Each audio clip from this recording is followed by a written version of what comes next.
स्वागत है आप सबका जयपुर ऑनलाइन क्लास प्लेटफॉर्म पे। आज हम बात करेंगे जो government job after 12th class. 12वीं कक्षा पास करने के बाद कौन-कौन सी सरकारी नौकरी में जा सकते हैं, या 12वीं कक्षा पास करने के बाद कौन-कौन सी सर्विस में आप जा सकते हैं। कुछ ऐसे छात्र विद्यार्थी या होते हैं जिनका पारिवारिक पृष्ठभूमि ज़्यादा मजबूत नहीं होता, उन्हें 12th करते ही कोई ना कोई सरकारी जॉब या कोई जॉब पकड़नी पड़ती है या करनी पड़ती है, जिसकी वजह से वो आगे की पढ़ाई कर सके या अपने परिवार का पालन-पोषण कर सके, खुद का जीवन सुधार सके। तो इस विषय में आज देखते हैं कि 12वीं कक्षा पास करते ही आप कौन-सी सर्विस में जा सकते हैं, या कौन-सी जॉब प्राप्त कर सकते हैं, या कौन-सी अ, सेक्टर में आप कार्य कर सकते हैं, जिससे आपका जीवन यापन अच्छा हो सके और साथ में आप आगे की पढ़ाई कर सकें, अपना जीवन का लक्ष्य प्राप्त कर सकें। तो इस संबंध में हम देखते हैं कि 12वीं कक्षा करने के बाद कौन-कौन सी सरकारी नौकरी लग सकते हैं। तो सबसे पहले इंडियन आर्मी, आप इंडियन आर्मी में जा सकते हैं 12वीं पास करते ही। आप फिज़िकल रूप से फिट होना चाहिए, आपकी दौड़ अच्छी होनी चाहिए, और इसके अलावा आप किसी भी सब्जेक्ट से हो सकते हैं, इसमें सब्जेक्ट की कोई बाध्यता नहीं है। हाँ, टेक्निकल डिपार्टमेंट में इसमें एक अलग से पोस्टें होती हैं, वहाँ पे आप साइंस बैकग्राउंड से होना ज़रूरी है। बाकी आप इंडियन आर्मी में सैनिक के रूप में भर्ती होना चाहते हैं, तो किसी भी सब्जेक्ट से हो सकते हैं आप, इसमें सब्जेक्ट की बाध्यता नहीं है। आप 12वीं पास होना अनिवार्य है, आपकी दौड़ अच्छी होनी चाहिए, आप फिज़िकल रूप से फिट होने चाहिए, और इसमें पेपर क्वालीफाई होता है, फिर दौड़ वगैरह फिज़िकल रूप से फिट, ये फिटनेस देखी जाती है, उसके बाद आपका सिलेक्शन हो जाता है। और ये शॉर्ट सर्विस कमीशन होता है, मतलब 15 साल का या 17 साल की सर्विस होती है, अच्छा खासा इसमें सैलरी होती है और अच्छी जॉब है। इंडियन आर्मी की एक अच्छी जॉब मानी जाती है। तो उसके बाद इंडियन नेवी की जो समुद्र में देश की रक्षा करने वाले सैनिक होते हैं, उनके लिए इंडियन नेवी एक ऑर्गेनाइज़ेशन बनाया हुआ है भारत सरकार का। इंडियन नेवी में आप जा सकते हैं कक्षा 12th पास करने के बाद, लेकिन इसमें बाध्यता ये है कि आप साइंस के सब्जेक्ट से होना ज़रूरी है। आर्ट्स के जो छात्र होते हैं वो इंडियन नेवी में नहीं जा सकते। इसमें साइंस बैकग्राउंड कक्षा 11th-12th में आपके साइंस सब्जेक्ट हो, और तभी आप इसमें इंडियन नेवी में जा सकते हैं। इसमें सैनिक के रूप में भर्ती हो सकते हैं, टेक्निकल डिपार्टमेंट में जा सकते हैं। उसके बाद इंडियन एयर फोर्स, ये एक ऑर्गेनाइजेशन है जो वायु सेना कहा जाता है। वायु जो हवाई क्षेत्र में भारतीय क्षेत्र की रक्षा करते हैं। इंडियन एयर फोर्स में आप शामिल हो सकते हैं कक्षा 12th पास करने के बाद। इसके लिए आपको साइंस बैकग्राउंड से होना ज़रूरी है। कक्षा 11th-12th में आप साइंस सब्जेक्ट से पास किए हुए होने चाहिए। इसके लिए इंडियन एयर फोर्स में आप जा सकते हैं। इसमें अलग-अलग कैटेगरीज़ वाइज़ होता है, एक्स कैटेगरी, वाई कैटेगरी। तो आप टेक्निकल डिपार्टमेंट में भी जा सकते हैं और नॉन टेक्निकल डिपार्टमेंट में जा सकते हैं कक्षा 12th पास करने के बाद। तो आपका साइंस से होना आवश्यक है इंडियन एयर फोर्स में भर्ती होने के लिए। तो फिर है एनडीए। 12th पास करने के बाद आप एनडीए में जा सकते हैं। एनडीए ये नेशनल डिफेंस एकेडमी है। ये एक कोर्स करवाती है। आपका 12th करने के बाद आप इसका पेपर देते हैं, तो आपका सिलेक्शन होने के बाद ये आपको 3 या 4 साल का कोर्स करवाती है, आपको ट्रेनिंग देती है, और उसके बाद सीधा आपको भारतीय सेना में भेज देती है अच्छी रैंक के साथ।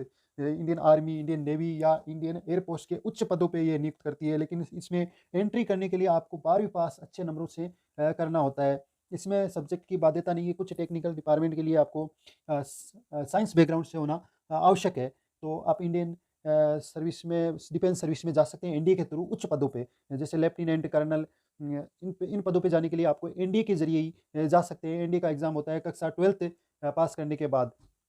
उसके बाद आप सीआरपीएफ में जा सकते हैं, सेंट्रल रिज़र्व पुलिस फ़ोर्स इसका फुल फ़ॉर्म होता है। ये एक पुलिस फ़ोर्स है, केंद्र सरकार का अर्धसैनिक बल है। इसमें आप 12th पास करने के बाद जा सकते हैं। आपका फिज़िकल रूप से फिट होना चाहिए, आपकी मेंटल एबिलिटी अच्छी होनी चाहिए। इसके पेपर क्वालीफ़ाई करने के बाद आप इसमें सिलेक्शन हो सकता है एक सोल्जर के रूप में, सैनिक के रूप में। अर्धसैनिक बल है ये सीआरपीएफ। उसके बाद है सीआईएसएफ।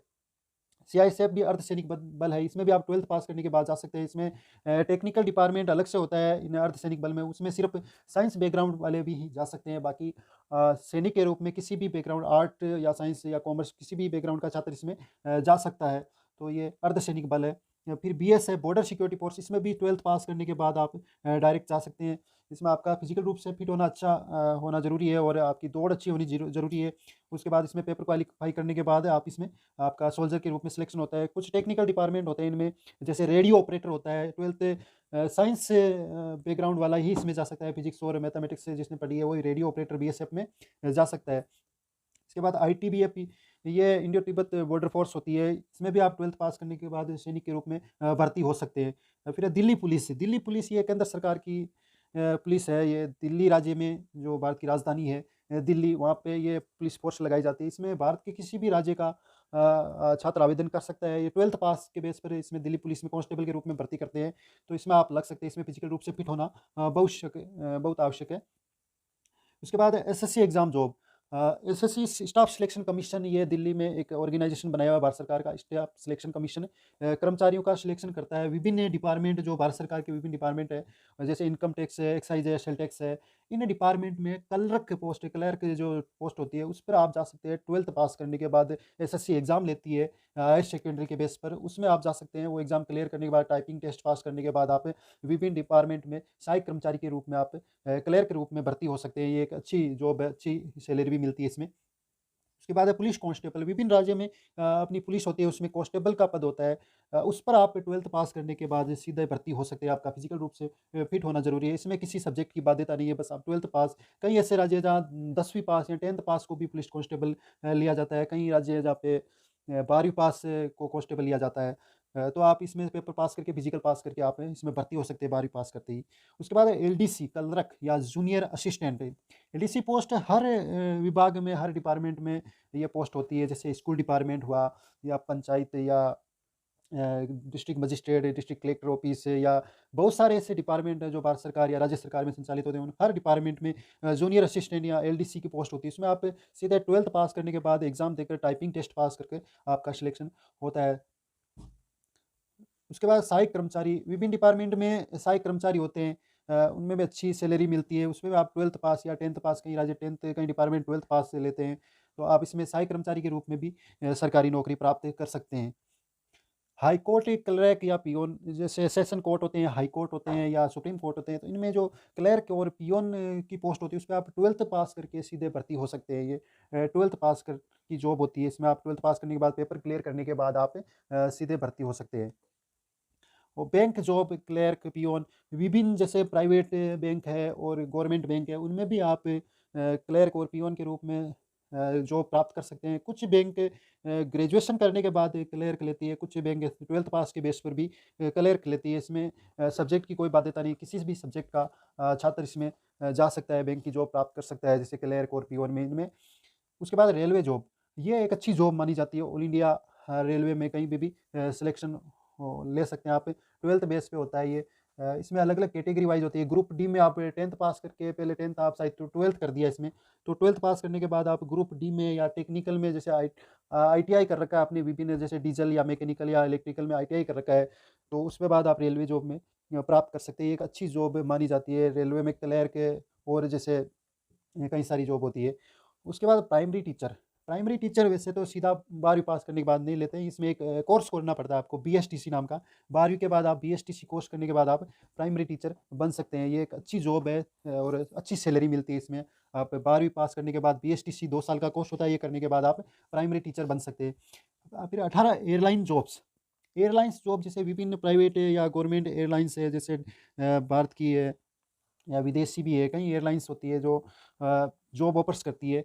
ये एक सेमी लिमिटेड जैसे मतलब पूरी तरह से सरकारी जॉब नहीं कह सकते इसको, लेकिन ये अच्छी जॉब है, रेपुटेटेड जॉब है। इसमें मतलब पर्सनैलिटी अच्छी होनी चाहिए, लैंग्वेज बोलने की अच्छी भाषा शैली होनी चाहिए, पर्सनैलिटी अच्छी होनी चाहिए। तो ये जॉब 12th बेस पे साइंस बैकग्राउंड को थोड़ा इसमें प्राथमिकता दी जाती है। उसके बाद मर्चेंट नेवी जॉब।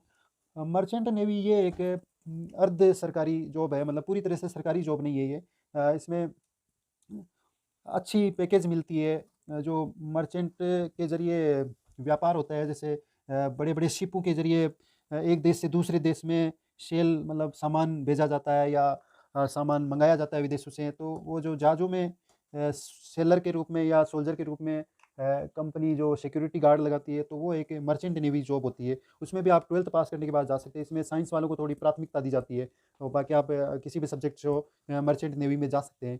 फिर कोस्ट गार्ड सोल्जर। जिस प्रकार बीएसएफ होती है, बॉर्डर सिक्योरिटी फोर्स, उसी प्रकार समुद्री सीमा की रक्षा करने के लिए कोस्ट गार्ड सोल्जर होते हैं।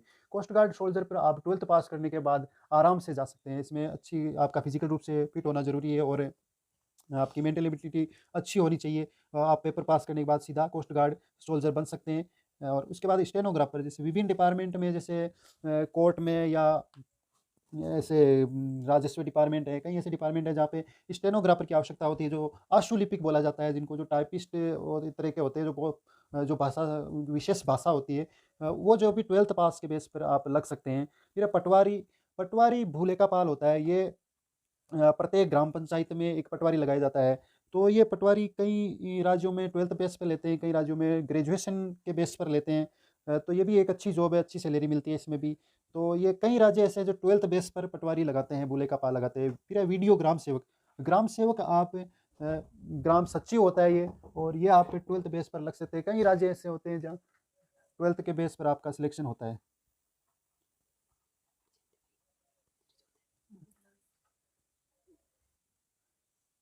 ग्राम सेवक वीडियो विलेज डेवलपमेंट ऑफिसर होता है। ये सरपंच जो ग्राम के स्तर ग्राम पंचायत पर सरपंच होता है उसका सेक्रेटरी बोला जाता है। जैसे मुख्यमंत्री का सेक्रेटरी सचिव होता है, वैसे ही सरपंच का सेक्रेटरी ग्राम सेवक होता है। इसको भी 12th बेस पर लेते हैं। कई राज्यों में ग्रेजुएशन के बेस पर लिया जाता है। किसी भी सब्जेक्ट का हो सकता है छात्र, वो ग्राम सेवक बन सकता है एग्जाम पास करके।